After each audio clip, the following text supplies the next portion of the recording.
The Hindustan gadget की special report में आप सबका स्वागत है। समाजवादी पार्टी के अध्यक्ष अखिलेश यादव ने शनिवार को लखनऊ में कहा, भाजपा सरकार से जनता बहुत नाराज है, इन्हें विधानसभा चुनाव में उम्मीदवार नहीं मिलेंगे।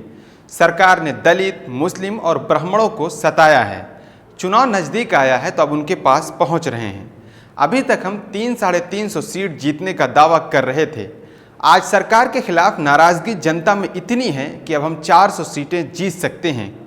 अखिलेश यादव ने पूर्व विधायक जितेंद्र सिंह बबलू का नाम लिए बगैर कहा, जनता को कंफ्यूज करते करते सरकार खुद कंफ्यूज हो गई है। अब अपराधियों को सरकार में शामिल कर रही है। आज भी सपा के कामों के नाम बदल कर उद्घाटन कर रहे हैं, खुद काम नहीं किए हैं। अखिलेश यादव ने कहा, भाजपा के घोषणा पत्र में 2022 तक किसानों की आय दोगुनी करने का वादा था। आज उत्तर प्रदेश का किसान जानना चाह रहा है कि काले कानून के बाद जिस तरह से मंडी बंद हो चुकी है, क्या उनकी आय दुगनी हुई? आज भी किसानों के गन्ने का बकाया है।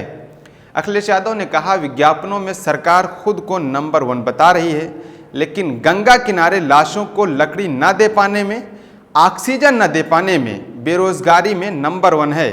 इसी तरह भाजपा सरकार युवाओं को नौकरी न दे पाने में, लाठी से पीटने में, महिला असुरक्षा में, कफन उतारने में नंबर 1 है।